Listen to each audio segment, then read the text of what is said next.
Tarmoqlararo ekran, ya'ni firewall texnologiyasi.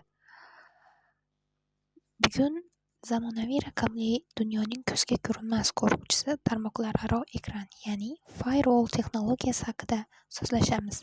Tasavvur qilaylik, biz uyimizning eshigini qulflamasdan uxlab qolsak, har kim xohlagan vaqtda kirib, xohlagan narsasini olib keta oladi. Aynan shu holat internet tarmog'ida himoyasiz kompyuter yoki tizim bilan sodir bo'ladi. 2023-yilda o'tkazilgan global kibertahdid tadqiqotlariga ko'ra, dunyoda har 39 soniyada bitta kiberhujum sodir bo'lmoqda. Har yili kiberhujumlardan yetkazilgan zarar 8 trillion dollardan oshib ketadi. Bu raqam ko'plab davlatlarning yillik byudjetidan ham katta. Ana shunday xavfli muhitda bizni himoya qiladigan asosiy texnologiya bu firewalldir. Firewall o'zi nima? Firewall bu so'zma-so'z tarjimasi olov devori degani. Bu atama qadimgi yong'inning tarqalishini oldini olish uchun qurilgan maxsus devordan olingan. Raqamli dunyoda esa firewall bu kompyuter tarmog'iga kiruvchi va undan chiquvchi barcha ma'lumot oqimini nazorat qiluvchi, zararli trafikka yo'l qo'ymaydigan xavfsizlik tizimi.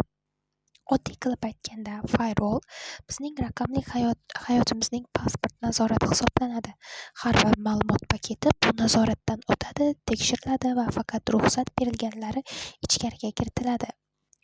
Firewall tarixi 1988-yilga borib taqaladi. O'sha yili internet bo'ylab tarqalgan Morris Worm dunyodagi birinchi mashhur kompyuter qurdi, minglab kompyuterni ishdan chiqardi va bu voqea dunyoni larzaga keltirdi.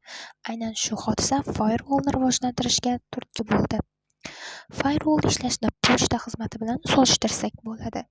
Tasavvur qilaylik, har kuni bizga minglab xatlar keladi. Pochta xodimi har bir xatni tekshiradi. Kimdan kelgan, manzil to'g'rimi, ichida xavfli narsa bormi? Xuddi shunday firewall ham har bir ma'lumot paketini tekshiradi. Qayerdan kelyapti, ya'ni manba IP manzili, qayerga boradi, qaysi eshikdan kiryapti, port raqami, qanday til bilan gaplashyapti, protokol turi. Agar bu ma'lumotlar belgilangan qoidalarga mos kelsa, paket o'tkazib yuboriladi, mos kelmasa bloklanadi. Firewall turlari. Texnologiya rivojlanishi bilan firewallning bir nechta avlodi paydo bo'ldi. Birinchi avlod paket filtrlash firewalli. Bu eng oddiy tur bo'lib, faqat paketning yorlig'ini, ya'ni sarlavhasini tekshiradi. Tez ishlaydi, lekin chuqur tahlil qilmaydi. Ikkinchi avlod bu stateful inspection, ya'ni holat kuzatuvchi firewall.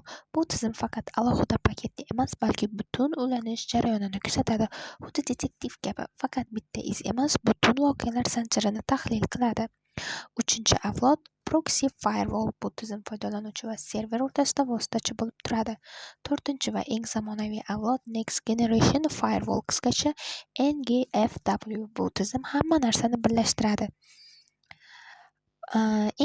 Endi eng yangi va hayratlanarli raqamlarga o'tsak, Palo Alto Networks tadqiqotiga ko'ra, 2024-yilda zamonaviy NGFW tizimlari kuniga o'rtacha 5 milliardta zararli so'rovni bloklaydi.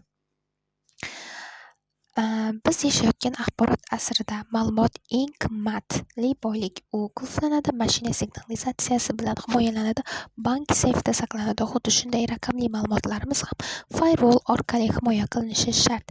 Texnologiya rivojlanib borar ekan, tahdidlar ham murakkablashmoqda.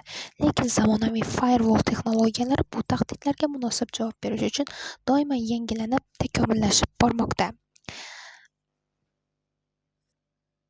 Microsoft ma'lumotlariga ko'ra, firewall mavjud bo'lmaganda oddiy kompyuter internetga ulanganidan bor-yo'g'i 4 daqiqa ichida birinchi hujumga duchor bo'ladi.